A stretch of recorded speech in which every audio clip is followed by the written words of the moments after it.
Quelle démonstration d'allégeance de ceux que l'on appelle les loyalistes en Nouvelle-Calédonie quand Manuel Valls est arrivé. C'est que ces gens ont peur que la Kanaki Nouvelle-Calédonie devienne indépendante.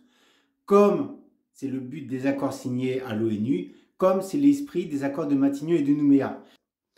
Il faut savoir que ces gens qui manipulent ces loyalistes, ça veut dire Nicolas Metzdorf et Sonia Backes, sont des extrémistes, suprémacistes, racistes.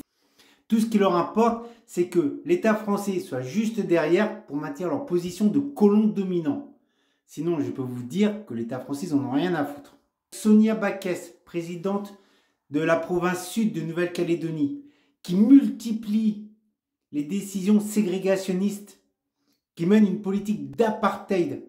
Par exemple, demandant aux professionnels de santé de ne pas prendre de patients sur des critères racistes. Elle coupe l'aide médicale aux plus défavorisés, ça veut dire à la population kanak, population autochtone, comme dans toutes les îles, donc ce n'est pas hasard, qui vit à 80% sous le seuil de pauvreté. Donc elle incite ses professionnels de santé à ne pas les soigner en leur disant que de toute façon il n'y aurait pas de remboursement. À la rentrée des classes, elle met dehors tous les élèves kanak, sous des prétextes de domiciliation, de 10 ans de présence.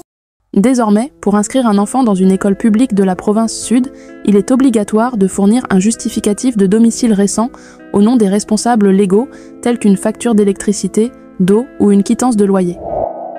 Cette exigence pose problème pour de nombreuses familles kanak vivant sur des terres coutumières. En Nouvelle-Calédonie, les terres coutumières sont des propriétés collectives inaliénables, administrées par des structures coutumières. Les habitations sur ces terres n'ont souvent pas de titre de propriété individuelle et les services publics peuvent être enregistrés au nom d'un membre de la famille élargie, comme un oncle ou un grand-parent. Ainsi, même des familles résidant depuis toujours en province sud peuvent se voir refuser l'inscription scolaire de leurs enfants faute de justificatif à leur nom. À cela s'ajoutent les nombreuses communautés vivant dans des squats, souvent composées de Polynésiens, de Kanaks et d'autres populations précaires qui n'ont ni titre de propriété ni accès à des services de base comme l'eau ou l'électricité. Ces familles, déjà marginalisées, se voient désormais totalement exclues du système éducatif, leurs enfants ne pouvant être inscrits sans les documents requis. Et ça, c'est sans parler des Kanaks venant du Nord qui vivent chez des membres de leur famille pour poursuivre différentes filières éducatives, ou encore des Polynésiens arrivant de leurs îles pour résider chez leurs proches dans le même but. Pendant ce temps, les élèves de la province sud peuvent étudier dans le Nord ou les îles sans être soumis à des exigences aussi strictes.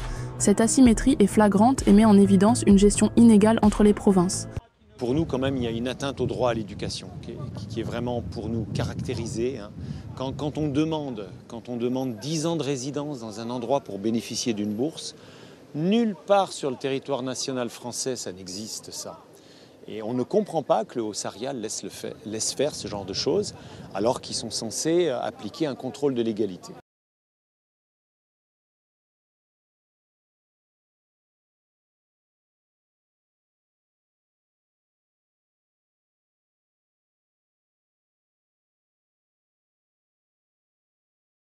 Etc. Un Kanak, il est sur sa terre en Nouvelle-Calédonie. Province sud, province nord, il est chez lui. Sur le terrain, factuellement, les élèves sont foutus dehors des écoles. Madame Sonia Backes, qui a dit qu'elle voulait faire sécession en Nouvelle-Calédonie. Et c'est ce qu'elle est en train de faire, en chassant tous les Kanaks du sud vers le nord. Avec l'approbation du député Nicolas Metzdorf, qui tient des propos racistes sur les chaînes du groupe Bolloré. Il n'y aurait pas une telle colère chez le peuple kanak qui est un peuple accueillant, comme tous les peuples des îles. Les Kanaks ont toujours tendu la main aux autres, depuis toujours.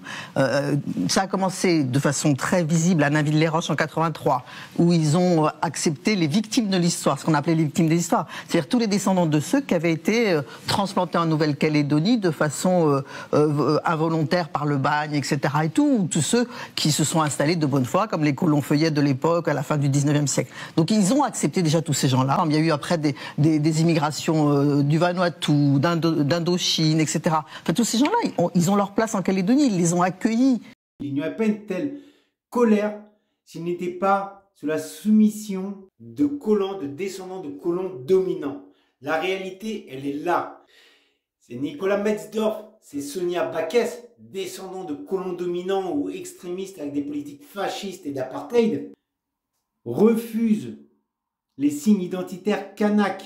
Ça a été jusqu'à ce que M. Nicolas Metzdorf dise: on a construit ce pays, on l'a façonné, on lui a donné un nom. Dans une réunion, nous sommes ici chez nous car nos ancêtres ont donné un nom à ce pays. Il faut voir la mentalité qu'ils ont.